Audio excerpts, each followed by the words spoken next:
How is it that we find ourselves surrounded by such complexity, such elegance? The genes of you and me, the genes of you and me, we're all made of DNA. We're all made of the same chemical DNA.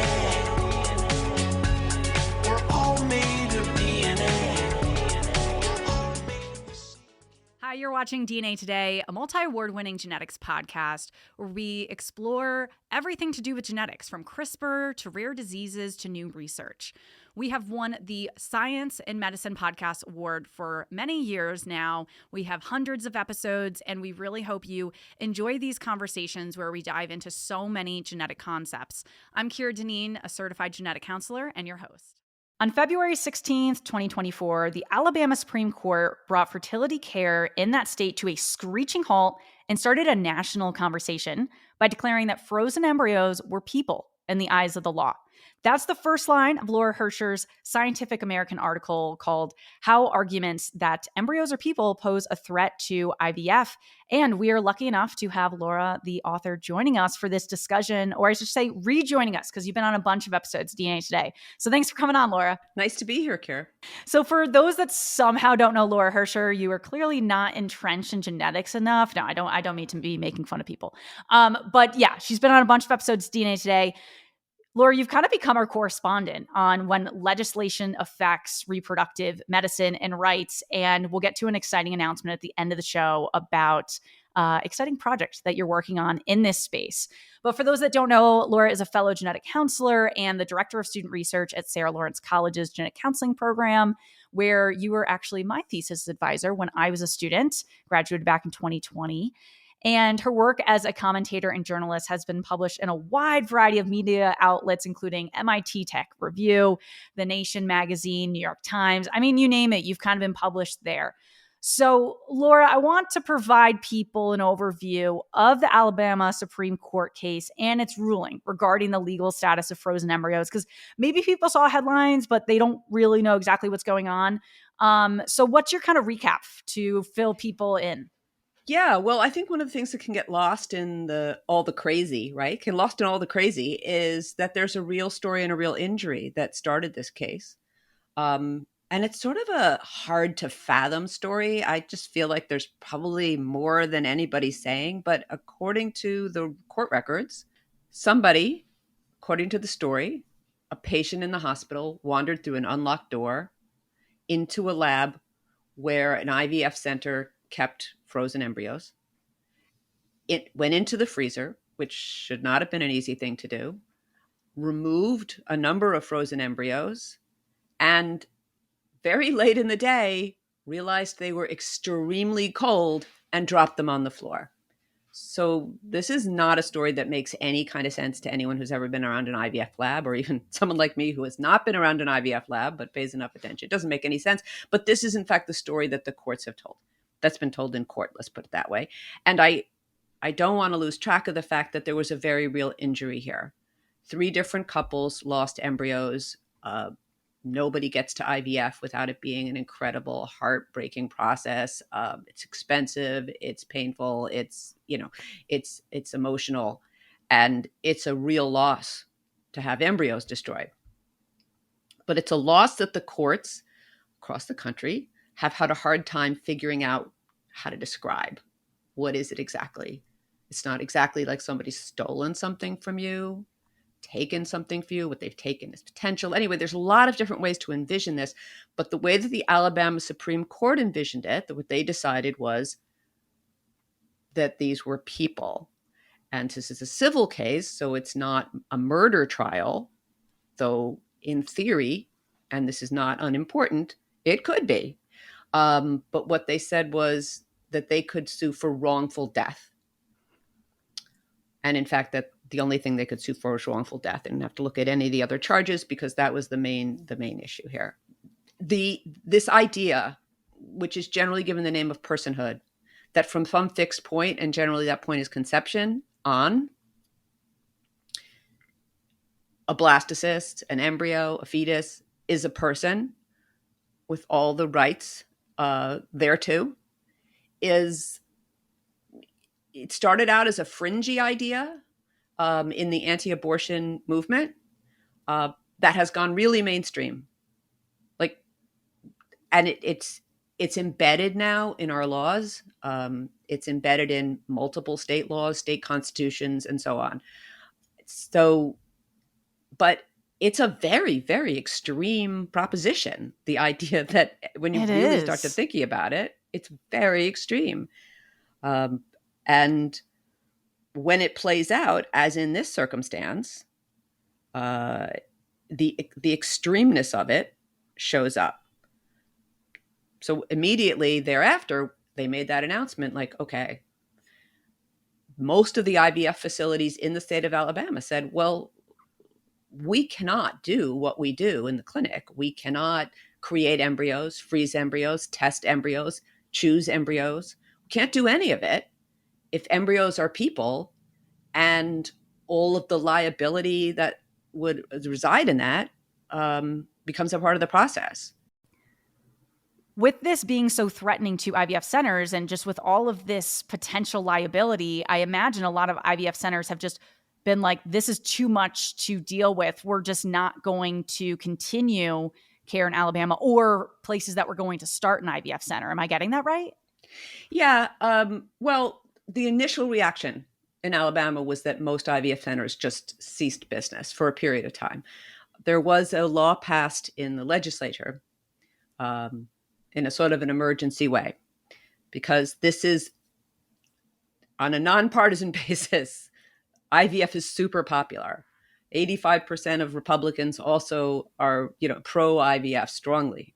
That's an important point in terms of Republicans' views in something that affects reproductive medicine. That's major.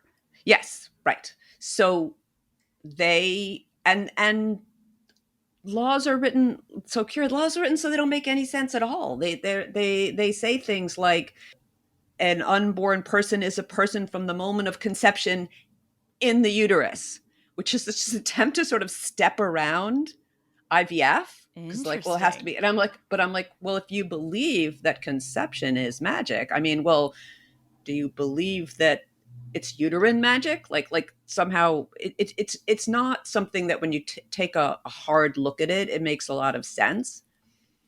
And that's one of the issues with the fact that this language is embedded in our laws on a federal level and a state level, and that people have worked now for decades to embed that language in the law for just this reason. To basically have IVF be an exception to a lot of these laws. Well, they've tried to make IVF an exception, but the overarching goal of the people who are interested in the personhood movement is to make all abortion illegal. It's tough when we hear, oh, it's all simple and everything in terms of an abortion is considered murder, because you start getting into different scenarios. Most people, and we're both American-based, most people would say, okay, in different situations, it is not simple. If someone was raped, if someone was pregnant and it was causing life-threatening situation to them. So, I mean, just from there, it's like, I'm surprised that with the anti-abortion movement that they're able to even get this far in terms of an embryo is a person. Yeah, it does seem sort of amazing. I mean, personally, obviously, I'm someone who believes that you don't need some outrageous, like, I'm going to die if I don't have this abortion, to just, like, you don't owe someone else a justification of Yep, we're on the same page there. Shocker, right? We're genetic counselors. Yeah. But I also say all the time, I was like, I believe that. I think it's really important, a message. And I'm like, and also, let's talk about that 10-year-old rape victim every day from now until the election, because it brings home for people in the starkest way possible that this isn't simple, and it's not. You can't make a rule and have it fit for all circumstances, and that's sort of where this whole IVF piece comes in, right? Because if you say, in the interest of outlawing all abortions, that all embryos are people, and that's it. That's a simple thing. Like, you can't possibly have abortion.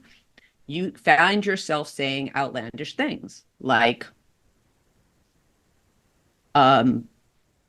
you never need to end somebody's pregnancy to save their life, which anyone in the clinical space knows that's just not true. No, ectopic pregnancies. Like there's one where that pregnancy is not viable and it's stuck in the fallopian tube or somewhere else where that will cause severe pain and possibly death. You would probably know that better than me. There are Yeah. multiple So many conditions where the medical advice you're going to get is to end a pregnancy because of the condition in the fetus, because of the condition in the pregnant person. The point is that they end up denying reality because the notion that they're starting with is so extreme that it actually implies all of these outcomes. Same thing with IVF. So most people want IVF. They want IVF to be okay. Literally most of the Republican Congress people in Washington have signed an amendment that has never passed saying that, guess what? People are people, fully people from the moment of conception. And then they're like, but not IVF. Well, and on a politician level, they try to say like, well, these things are perfectly amenable. You can make them work. But no, you absolutely cannot make them work. You cannot manipulate embryos, freeze embryos, test embryos, select embryos if they're fully people with rights under the law. And they're not the only ones with liability. You can try to limit their liability, but other people have liability. It doesn't work. The example they chose in one of the concurrences to this thing, they said like, well, look, they make this work in Italy.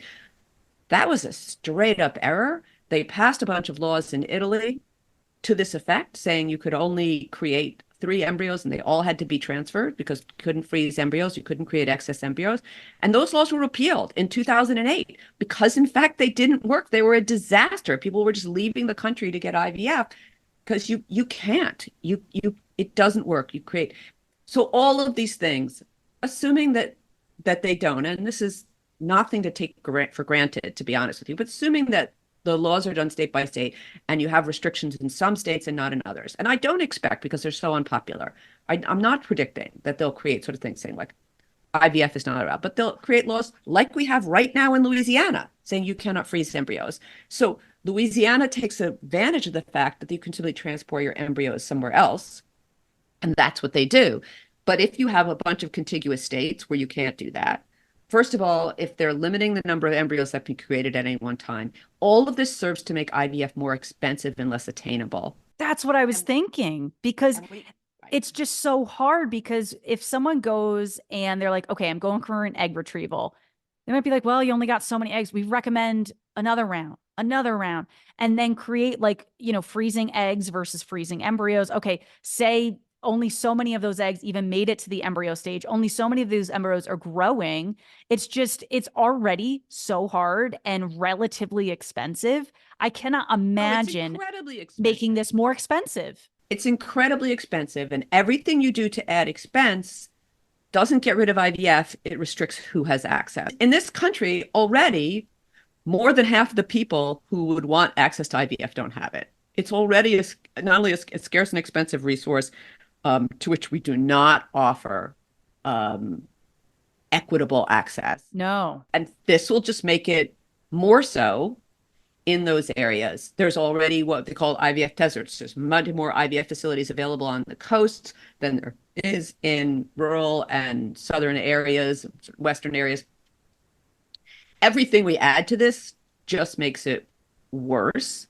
So the kerfluffle in Alabama was both maddening, funny, absurd, tragic. It's all of these things at once. But what's actually going to happen subtly and pervasively is that IVF will be just that much harder to obtain for the average person.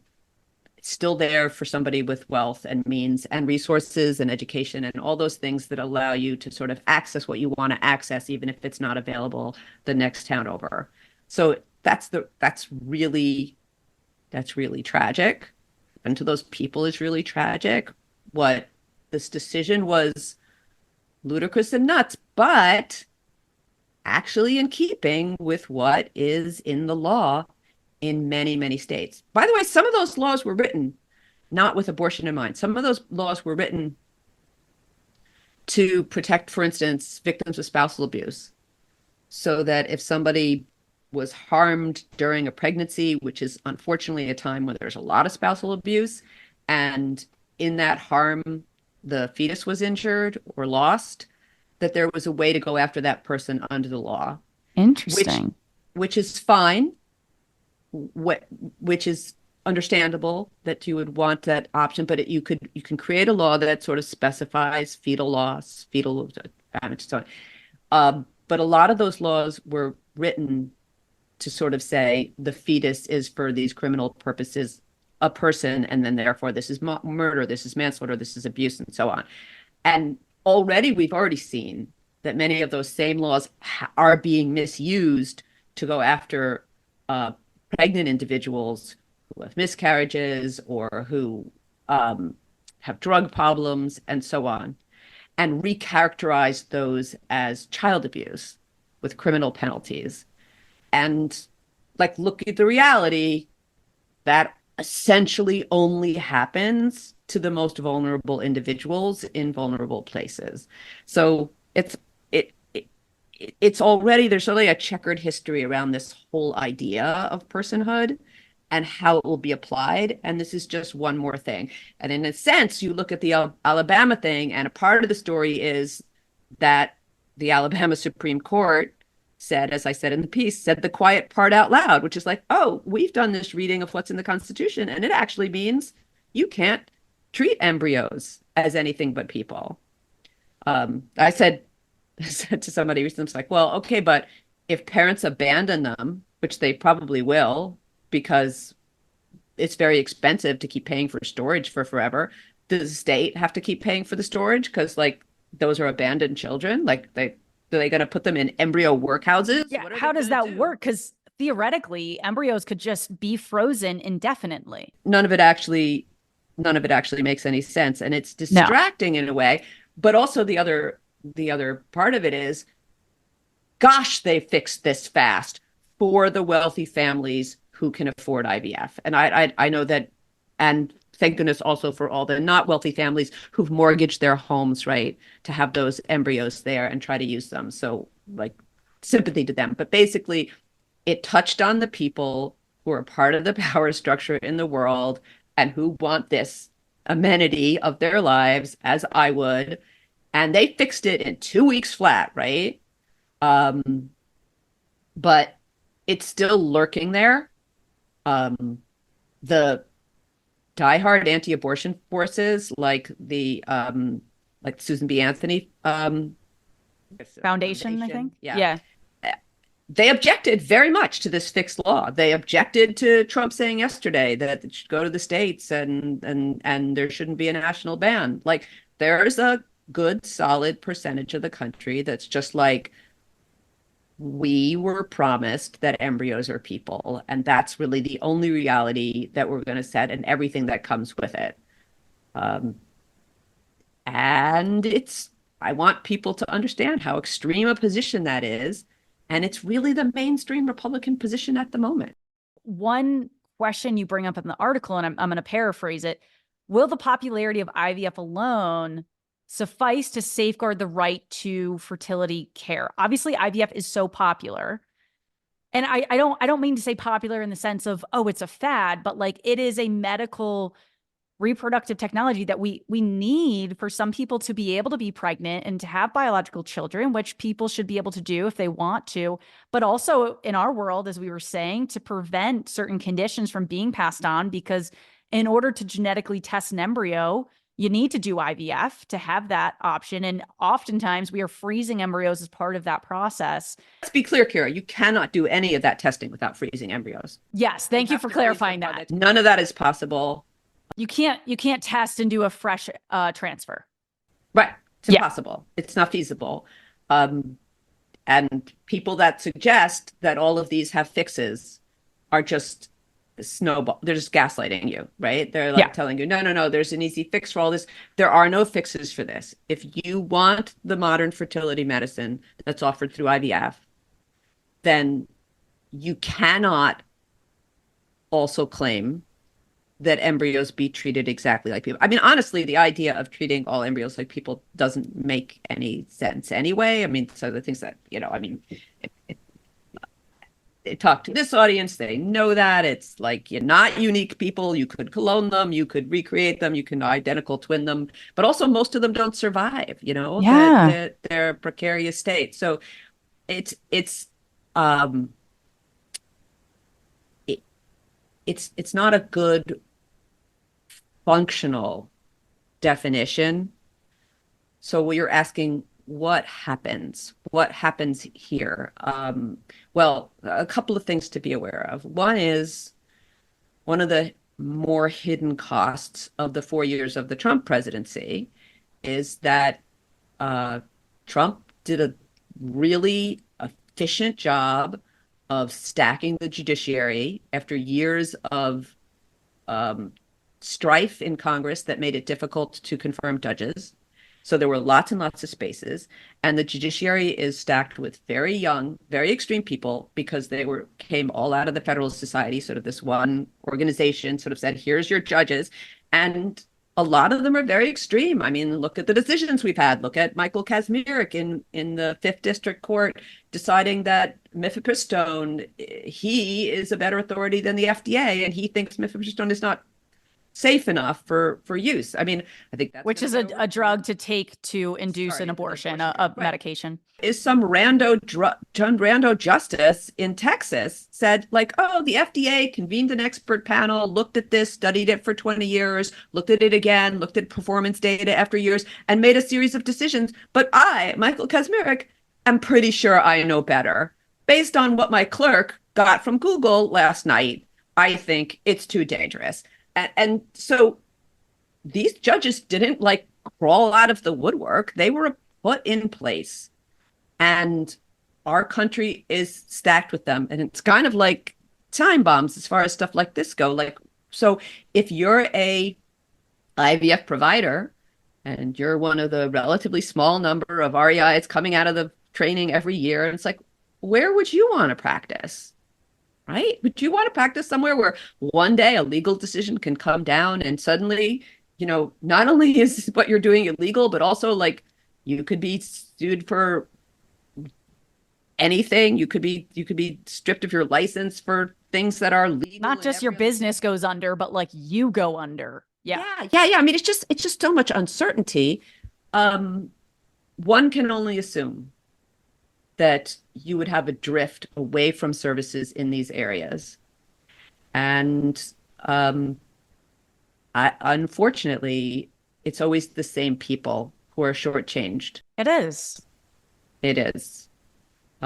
So this is, just another piece of that big picture, but a very frustrating one. And yeah, I mean, I think one of the things to look for is people trying to sell the public on the idea that there is a way to do IVF and to have your cake and eat it too on this, that there is a way, and there isn't. There isn't when it comes to being able to, I mean, so many things, but being able to test embryos, as we talked about, for genetic conditions, and to be able to have someone go through multiple rounds and create embryos.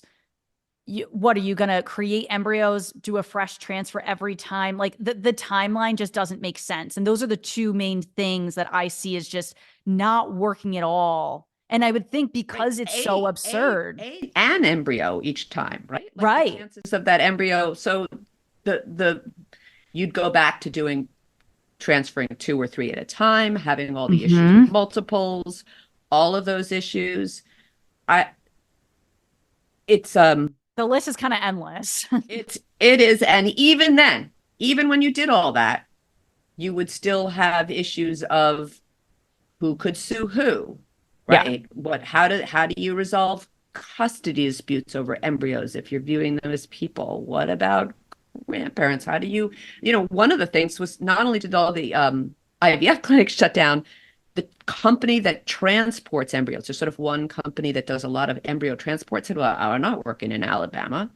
We don't want the Really? liability. People that literally like take the embryos and bring So them these to a new poor place people- shipping.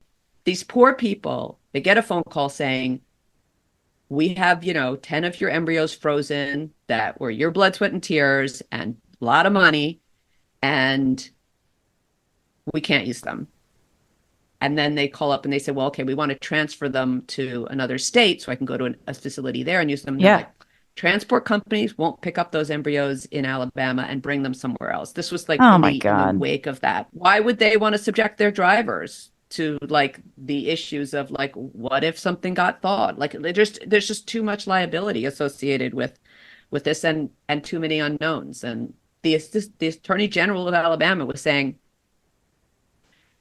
oh, I'm not going to prosecute anyone for anything criminal for embryos. Like, I promise that. Like, oh, no, don't worry. Because the people were trying to simmer things down. But what about civil? But the Attorney General of Alabama is the same guy who a few weeks earlier was saying that he was going to prosecute anybody that helped anybody travel out of Alabama for an abortion. So am I feeling confident in his? My trust level's pretty low there. Yeah, do you see a possibility where other places in the country, maybe even all the states, follow suit, or there's a national ban basically on freezing embryos? Do you see that as a possibility, or is it just too far-fetched because of what we've been talking about? Like, how worried should we be about being able to use IVF in the future in the United States? No, I mean, realistically, I don't see there being a will to create a national ban for freezing embryos. I do see that individual states could very well try to create limits on, I mean, in the same way that they presented limits on abortion before Dobbs presented limits on abortion as being civil rights law or protecting women's health or something, like they could create, as Louisiana has, limits on things like the number of embryos that can be created at any one time, how they're treated, whether or not they can be frozen, things like that, that all serve to make IVF more difficult to assess and more expensive. But realistically, I mean, I think it's hard for me to imagine that something this politically unpopular gets far. But, in the same way, it's like, look, I'm pretty sure last year, all three of my daughter and my two daughters-in-law, they were all pregnant last year. It was a crazy year in the Hercher household. Yeah, I can imagine. Yeah, very, very fun.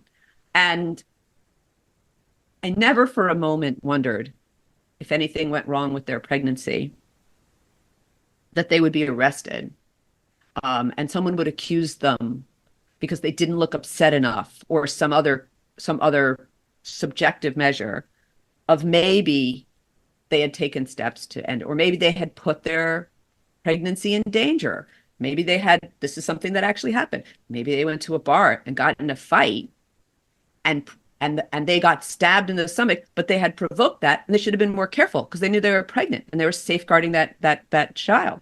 I mean, no way in my wildest dreams did any of these things I would think they were going to happen to my three kids, because they weren't. Okay.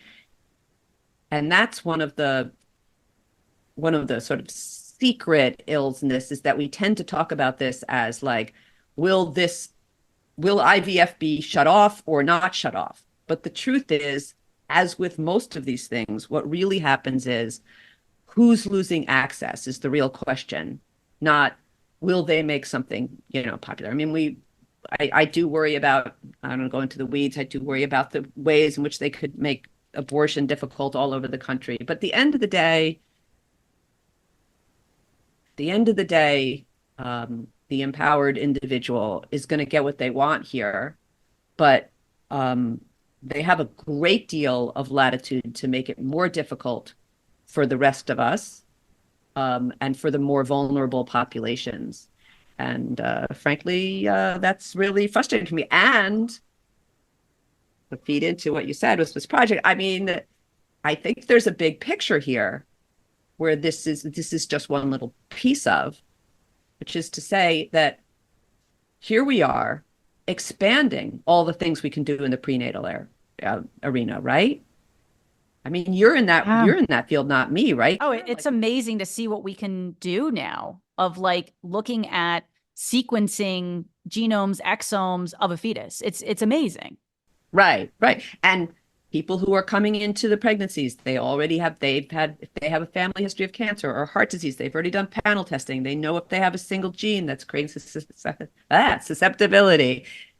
They've done carrier screening. They know if they're carriers. There's all of this stuff that is out there, and we might talk about it as a we, but collectively, that's really on offer to only a certain percentage of the population. And then so is the way to act on it. So is IVF. So is abortion. So is even prenatal testing. All of these things, there are huge and subtle obstacles to access. And I think as a genetic counselor, one of the things that really concerns me and what Kira mentioned in the beginning, what I'm writing about now, is that I feel that we are not paying enough attention to the fact that we are rapidly heading toward a place where there are whole categories of genetic conditions that are only going to happen to these vulnerable populations. Yes. And look, it's great. It's so exciting that we have these new gene therapies that cost $2 and $3 million a patient, and that we have, in utero therapies. Like it's really exciting. But we don't have the will to spend that money now. Like, are we going to be able to muster the societal interest in helping individuals when it's only certain people and we kind of know who those certain people are? That's just something that very much worries me. The implication of the haves and have-nots, of it's going to create this divide where people that can afford to have a lot of preventative medicine, all right, then we're not going to have those genetic conditions pop up in wealthier groups of people. And then there's not going to be as many resources for people that do have those conditions because it only affects poorer and lower socioeconomic areas. I think one thing that I learned when I was your student was we can look at like other countries, and you'll have to help me remember, but I think Iceland, like there's very few people with Down syndrome. So there's like no resources or very limited resources. So I think that's a good analogy and kind of a scary future in terms of what everything can happen. And we're kind of teasing it, but you have this exciting project you're working on. You're writing a new book, and it dives into all of this, the societal implications of reproductive genomic medicine, specifically in the United States. And you have been able to really follow throughout your career all this legislation, how it impacts people. And I can't wait to read the book. Do you have an idea when it will be released, or is it still very much you're in writing mode? This is the worst possible question. I know. I was going to end with the worst question. Can I get a copy? Question. When will I get a copy? Well, you're younger than me, so in your lifetime, I hope that Lovely. you can get a copy. I wouldn't say it's going quickly, and it's partly. I mean, I signed the contract to write this book, I think literally 3 weeks before Dobbs happened. Oh God. So your whole outline changed. No, everything. I mean, well, both I felt like more pressure. Like this makes it more relevant. Yes. But at the same time, I spent about a year writing about the impact of Dobbs on the genetic counseling community. Going to conferences and learning from people about the laws. You did interviews on the Beagles Landed podcast, your show. I've spent a lot of that year really digging into what is the implications of not having Roe v. Wade anymore. Yeah. And so it, on the one hand, it made me feel much more, even more lit up about doing the project. Sure. Which I call the ghettoization of genetic disease. But at the same time, put me about a year behind. So I mean, don't talk to writers. We just whine about these things all the time. But yeah. So someday, but meanwhile, I just think it's important that people think about it, that there's really sort of broad societal level implications that kind of go under the radar. Because I very much fear that if we're not intentional about our commitment to people with genetic conditions and genetic diseases, it would be easy to start seeing them as the product of bad planning instead of bad luck, and treat people, you know, in a way that's in accordance with that. And it's wrong. It's highly eugenic. It is. And people should not have to do genetic testing to be treated like full human beings with all the rights and privileges. And I mean, like, once you're born, only once you're born.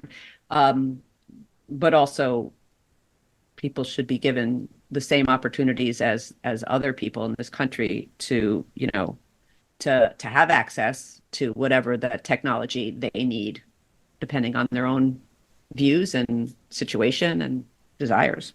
Completely agree. I know you'll never watch the movie because it's one of your sticks now, but I can't help but think about Gattaca as we're talking about this. And I know I'm breaking news, Kira. I watched Gattaca. Are you serious? I know. That is a major announcement in genetics. Laura Hercher watched Gattaca. Kind of made me. There was a 25th anniversary of Gattaca, and I did a podcast for Genomics England, and they were like, "You got to watch the movie," and I said, "No, I don't watch it."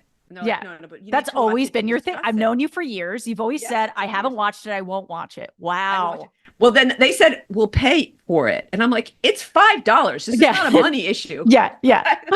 That's so funny. I can't afford to watch Gattaca. But I didn't actually make it all the way through. But I did. I have to say, I give them some credit for being kind of interestingly accurate. I had an argument on Blue Skies with somebody who was like, that's about genetic engineering. And I'm like, strangely enough, it is not about genetic engineering. No, it's about embryo selection. It's it's about choosing the best embryo. They're not editing the embryos. So I think that's very interesting. But I mean, isn't it mansplaining guy? He was like, how did you think they got all those embryos? And I said, I think it's something called in vitro gametogenesis.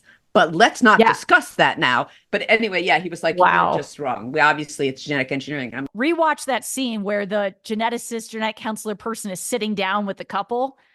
Because that's not what's happening. But it is interesting because that movie came out in 1997, and I watch it every couple of years, and it's amazing how much in the movie over the years, more and more of it is actually things that we have that technology now. So it's I'm amazed that, you know, obviously I've learned so much, Kira. But another episode. Well, there's always one that's pending with us, which is awesome, right? We always have something going on behind the scenes. But Laura, thank you so much for coming on. Laura Hercher, everybody, you are like the person to interview about legislation and how that affects reproductive medicine, especially in the genetic space. You know, as soon as your book comes out, we're going to have you back on. You know, hopefully I can get a copy of it, maybe even signed. That would be awesome. I'll come by Sarah Lawrence. We'll have a chat. But you're such a pleasure to interview. And I think there's just so much info there. We'll drop the other episodes that you've been on DNA Today in the show notes so people can check out those episodes too, because we did a really good one about when Dobbs was overturned. Thank you so much. This is really enlightening. Thanks for watching DNA Today. To access all of our episodes, head over to dnatoday.com. We also have a lot of bonus content on there that you can enjoy. If you have any questions, comments, suggestions, guest pitches, you name it, send them in to info@dnatoday.com. We'd also really appreciate if you could take a moment to rate and review the podcast on Apple, Spotify, wherever you listen to the show. It really helps more nerds like yourself find the show. Also, if you like giveaways and other ways to connect with us, I recommend following us on social. We're at DNA Today Podcast. We also have a Patreon if you want to be the most level involved in the show. That's also at DNA Today Podcast. Thank you so much for listening and watching.